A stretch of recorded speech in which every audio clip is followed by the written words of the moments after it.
Oi, gente, tudo bom? Bem-vindos à nova fase do Conversa de Fundos. Meu nome é Carol Oliveira, eu trabalho na área de produtos do Pátria e vim aqui avisar que eu sou a nova host do nosso programa que você vai poder acompanhar sempre em nossas redes. E para o primeiro episódio, eu vim falar de um tema que eu gosto bastante, que é a previdência privada aqui no Brasil.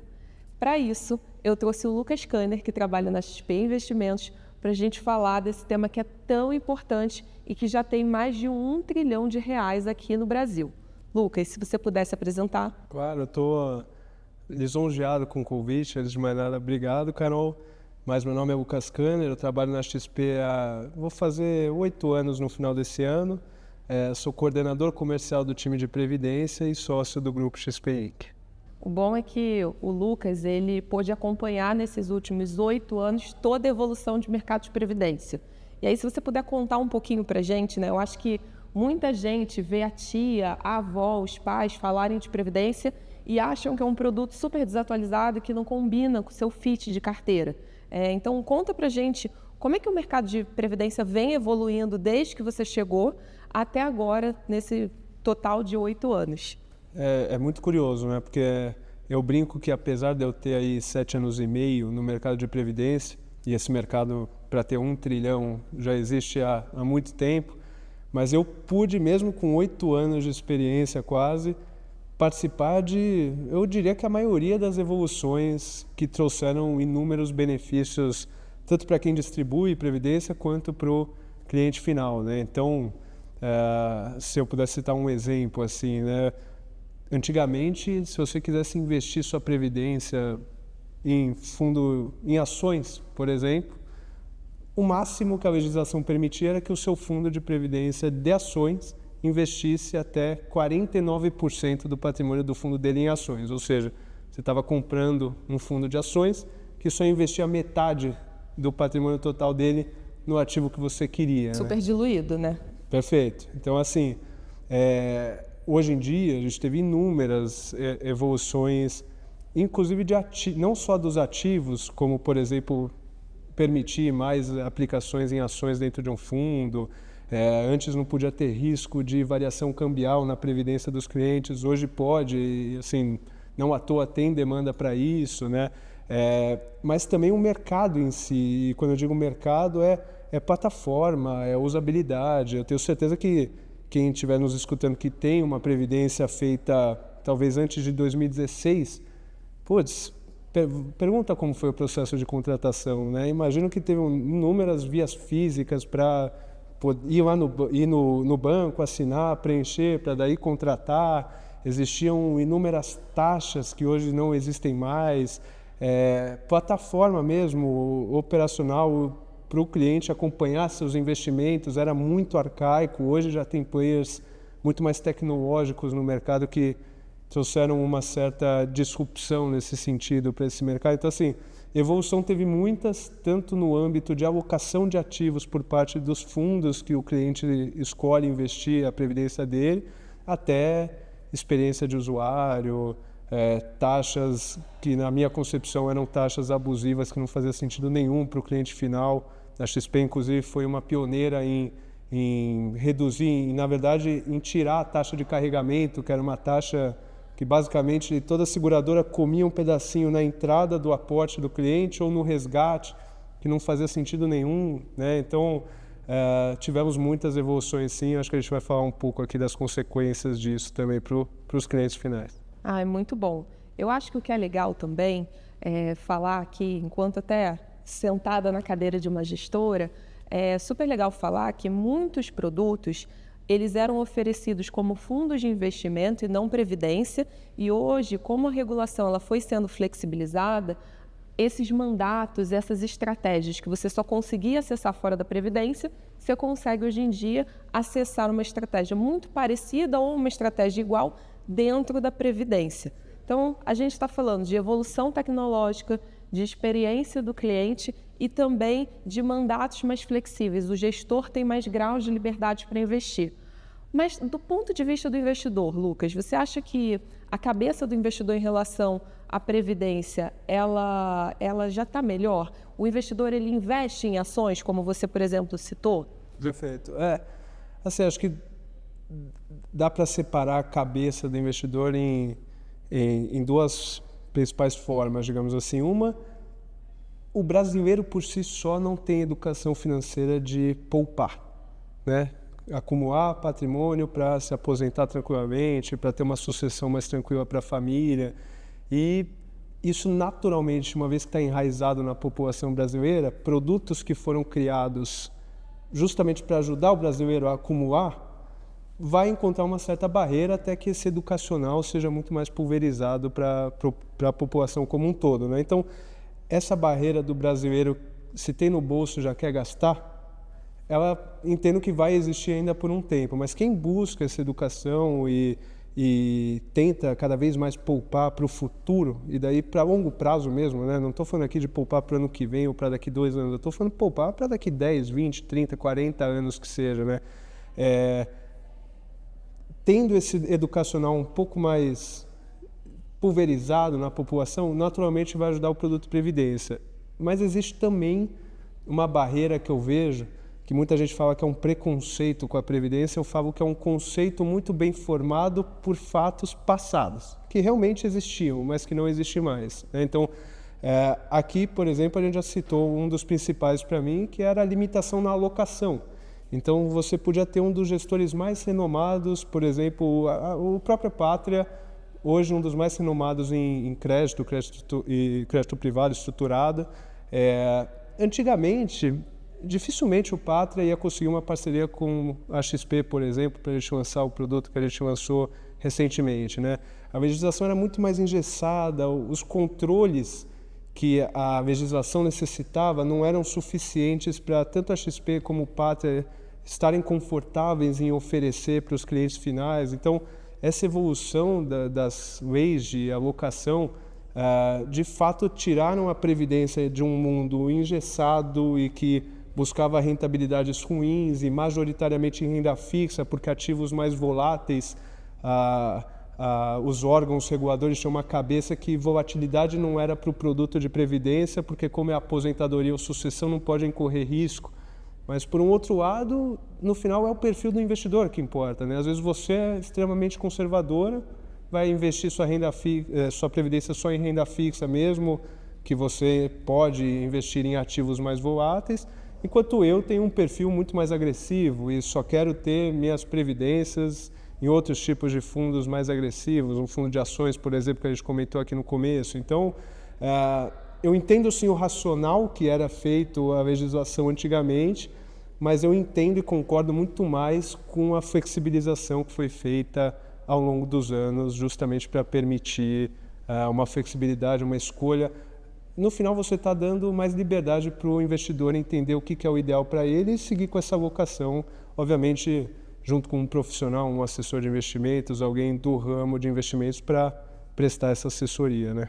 Então, hoje a gente tinha um produto que era, de fato, caro, um produto que o processo de contratação ele era pouco digitalizado, né, por assim dizer, e ainda engessado. Então, e poucos players oferecendo esse tipo de produto. E quando você não tem uma competitividade muito grande em qualquer mercado que seja, a meu ver, pelo menos, o principal prejudicado é o cliente que consome o produto, né? Porque quanto mais competição, mais os players vão brigar entre si para oferecer melhores condições para o cliente final escolher ela e não os concorrentes, né? Então, hoje, quando você falou no começo, né, a gente está falando de um mercado de previdência privada complementar aberta, porque existe a previdência privada fechada, que é as previdências de empresas, né? Muitos que eventualmente estão escutando a gente devem conhecer ou até ter a própria previdência fechada, mas só do mercado de previdência privada individual aberta, a gente está falando de mais de 1 trilhão em que em torno de 80% ainda está nas 5 principais instituições financeiras do Brasil, porque durante muitas décadas elas foram as únicas a oferecer esse tipo de produto pela asset própria dessas instituições, né? E essa alocação de mais de 1 trilhão ainda está em torno de 80% concentrado em renda fixa, que, voltando no meu ponto, assim, para um produto que é longuíssimo prazo, como é a Previdência, na teoria, se você tem perfil para risco, é justamente onde você deveria incorrer nesse risco. porque você tem um longo prazo que, por mais que você veja o teu patrimônio oscilando no meio do caminho, você está seguro que você tem tempo mais do que suficiente para esperar esse patrimônio crescer. E a gente sabe que quanto mais volátil, maior são os retornos que você pode esperar, né? Não que vá ocorrer necessariamente, mas então é um pouco nessa linha do que eu penso também, não só desses pontos que você colocou, mas a falta de players, de diferentes players independentes, seja seguradoras, não só as seguradoras dos bancos, mas seguradoras independentes, não só as assets dos grandes bancos, mas assets independentes também, como Pátria, por exemplo. A abertura desse mercado, a pulverização de players oferecendo esse produto, naturalmente para mim, foi o que fez, um dos principais pontos que também fez o produto melhorar e não ser mais aquela ideia do que eu falei do conceito muito bem formado. Às vezes você fala de previdência, o cliente já fala, putz, previdência, tentaram me vender 15 anos atrás, achei horrível, ou pior, tem uma previdência 15 anos atrás que não rende nada, pô, está faltando assessoria financeira eventualmente, porque hoje o mercado tem, só na XP a gente está falando de mais de 150 gestores independentes, mais de 300 opções de fundos de investimento, desde renda fixa, passiva, ativa, crédito, juro real, multimercados, cripto, ações, assim, o ativo que você quer e que faça sentido para o seu perfil de investidor, dificilmente você não vai encontrar hoje na Previdência, o que não ocorria no passado. Você falou bastante desse cardápio, né, de opções que agora os investidores têm para investir em previdência, mas eu acho até que é legal a gente dar alguns passos para trás. O mercado cresceu, ele se profissionalizou, ele está mais leve, mais digital. Mas, olhando agora do ponto de vista do investidor, por que ele deveria ter uma previdência e quando a previdência faz sentido para ele? Perfeito. Eu comentei, né, eu coordeno o time comercial da XP e eu acabo olhando todos os tipos de assessoria. Então, desde a assessoria própria da XP, que a gente chama de B2C, até a assessoria do B2B, que são os agentes autônomos espalhados por todo o Brasil, chegando até em wealth services, né, gestores de patrimônio e etc. Então, a pergunta que eu mais recebo de todos os canais é essa: Lucas, como eu sei que eu estou falando com um cliente que tem perfil e que de fato tem a necessidade de ter uma previdência privada, né? E daí eu gosto de falar que eu faço 3 perguntas para saber se a pessoa de fato faz sentido ter uma previdência ou não dentro dos investimentos dela, né? Que são muito voltadas até para benefícios fiscais sucessórios, porque aqui a gente está falando dos fundos de investimento, você vai investir na renda fixa, em multimercado, em ações, isso no final é onde o seu recurso vai render. Mas o principal ponto que você tem que entender se faz sentido ou não ter previdência é se você tem a necessidade de surfar certos benefícios fiscais ao longo da vida e ter certos benefícios sucessórios que você não encontraria se esse mesmo recurso estivesse investido em outro ativo e não através de uma previdência privada. Então, a primeira pergunta que eu faço é: você tem uma renda bruta tributável? Ah, Lucas, mas o que é uma renda bruta tributável? CLT. CLT tem renda bruta tributável, né? Já tem o desconto do INSS na folha, já é considerado uma renda bruta tributável compensável. Um pouco de tecnicidade aqui só para equalizar aqui os termos, mas se você tem uma renda bruta tributável, a Previdência é o único ativo que o governo te dá a opção de ter um benefício fiscal de pagar menos imposto ou aumentar a sua restituição da sua declaração de imposto de renda na pessoa física que todo mundo faz no final do ano, né? Então, primeira pergunta, você tem renda bruta tributável? Provavelmente faz sentido você adquirir um plano de previdência PGBL, no qual você pode aportar até 12% da sua renda, que naquele ano, quando a Receita for tributar essa renda, em vez dela jogar a alíquota do imposto em cima de toda a sua renda para ver o imposto que você ainda tem que pagar ou a restituição que você vai receber, a Receita desconsidera os 12% que você jogou na Previdência. Ou seja, sua base tributável ela diminui, né? Um exemplo prático aqui: se sua renda é R$100 mil, só para facilitar a conta, R$100 mil no ano. Se você aplica R$100 mil em diversos outros investimentos, vai chegar no final do ano e a Receita vai falar: a Carol teve aqui 100 mil de renda, vou tributar, vamos arredondar aqui, 27,5 em cima de R$100 mil, essa é a sua carga tributária. Agora, se você, Carol, pegasse 12 mil, que é 12% dessa renda de 100 mil, e investisse num plano de previdência PGBL, ia chegar no final do ano, a Receita ia ver e ia falar, bom, a Carol teve uma renda de 100 mil, opa, mas espera aí, 12 mil ela aplicou numa previdência, PGBL. Então eu vou excluir esses 12 mil do meu cálculo e eu vou tributar esses 27,5 em cima de 88 mil, que é o que você falou, reduz a base tributável antes de ocorrer a incidência do imposto. E por que isso, né? Porque para os governos, isso no mundo todo, assim, dificilmente você vai encontrar um governo que não tenha algum tipo de benefício fiscal para a população poupar. Porque para o governo não é bom ele ter uma carga e uma responsabilidade de cuidar de toda a população e que se ele não der conta, eventualmente a população vai sofrer por inúmeros motivos, né? Então, esse benefício fiscal dos 12% é justamente um benefício que o governo dá para o brasileiro aprender a poupar para o seu longo prazo. Então, primeira pergunta é essa, renda bruta tributável. Se tem, vale a pena conversar com um especialista sobre esse tipo de plano.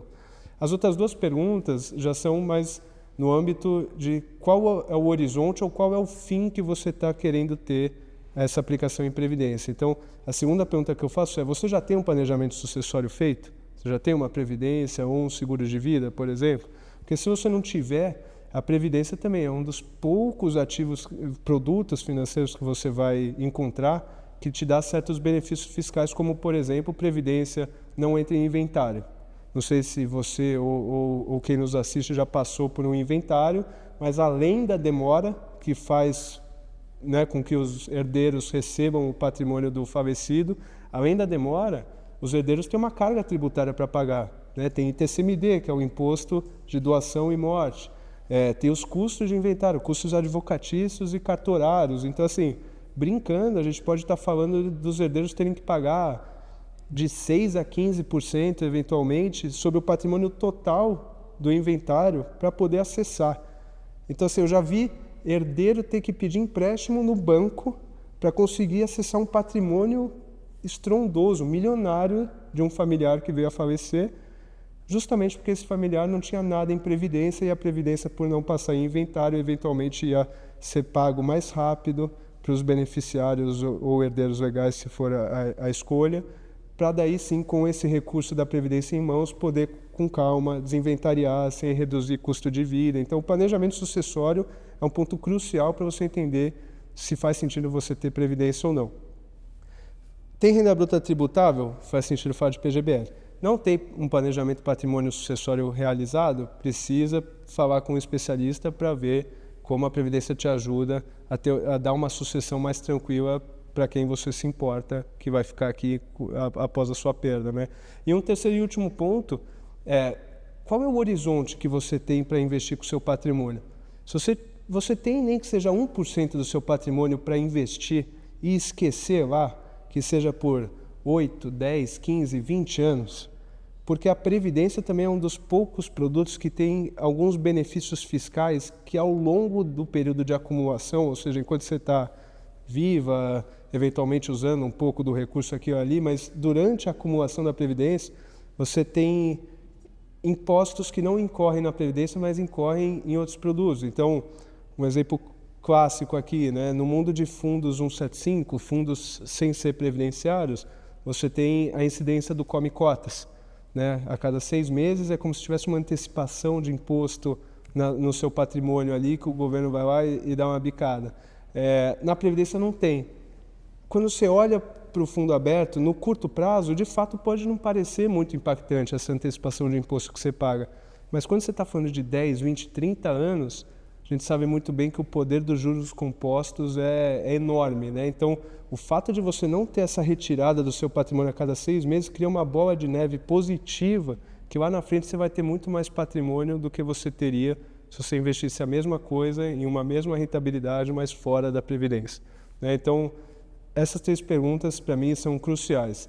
Você tem renda bruta tributável? Se sim, faz sentido ter Previdência, PGBL.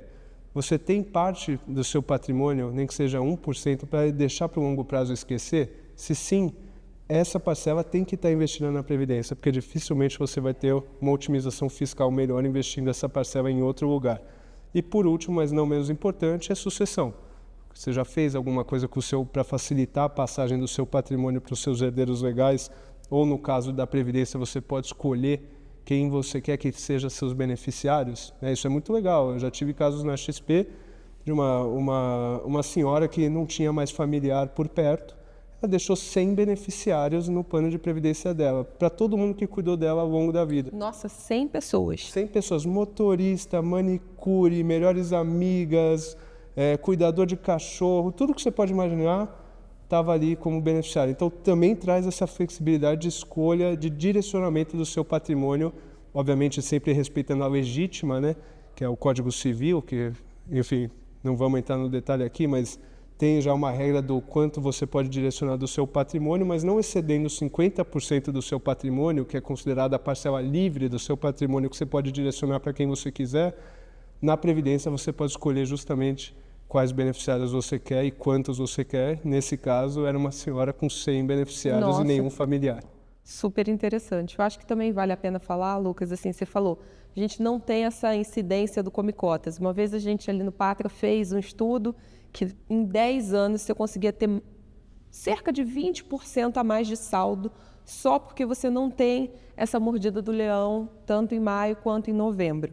Agora, o que eu acho que é legal você comentar também é que, a depender do modelo de tributação que a gente escolhe, a alíquota é muito mais baixa também. Ótimo ponto. Assim, se eu fosse resumir os benefícios fiscais ao longo da vida na Previdência, seria, além da não incidência do Come Cotas, a alíquota de resgate da Previdência, você ter a opção de escolher qual é o tipo de tributação que você quer ter, e uma delas é o regressivo, ou seja, você começa em 35%, que é uma carga tributária alta, por isso que eu falo que a Previdência não é para quem planeja usar o recurso no curto prazo, mas a cada 2 anos cai 5%, ou seja, em 10 anos você chegou em 10%. Não tem ativos tributáveis, né? Não vamos comparar com os isentos, mas quando a gente está comparando com ativos tributáveis, por exemplo, fundos, a menor alíquota que você vai ter em alguma classe de fundo que seja é 15%, contra 10% na Previdência. Então, fora você acumular um patrimônio maior, até pelo estudo que você acabou de comentar do Pátria, durante o período de acumulação, mas também na execução, né, na hora do resgate, para você utilizar, você tem uma carga tributária menor. E, assim, 5%, inclusive, a depender do tamanho do seu patrimônio, pagar 5% a mais de imposto é uma bela grana, digamos assim, né? Então, tem esses 2 benefícios fiscais, fora o benefício da portabilidade, que nada mais é você poder trocar de estratégia sem pagar imposto. Então, se você está investido em um ativo sem ser de previdência e você quer sair dele e investir em outra coisa, geralmente você vai pagar imposto para sair dele, pegar o dinheiro e reaplicar em outro.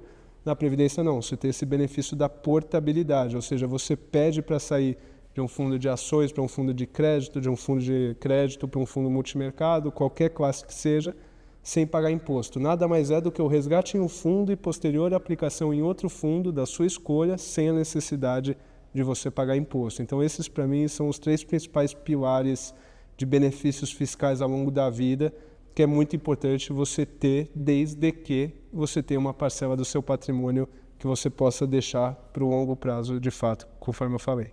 Super bacana. Acho que aqui, gente, falando um pouco do Pátria, nós lançamos recentemente uma estratégia de previdência. É uma previdência focada em crédito privado, então é renda fixa, mas ela bebe da nossa estratégia de crédito privado, que já está no Pátria há 9 anos e adaptada, obviamente, à legislação de previdência. O que a gente está falando aqui é de uma estratégia que vai render algo como CDI a 1 a 1,5 e também que tem baixa volatilidade, que eu acho que também é super importante para o investidor brasileiro. Uma outra coisa interessante é que em 90 dias, caso você resgate, embora o Lucas já tenha nos falado que não é o recomendável, a gente conseguiria efetuar esse resgate para o cliente em 90 dias úteis. Então, acho que é super legal. É um produto relativamente novo, mas dentro de uma estratégia que tem quase 10 anos de histórico dentro do Pátria.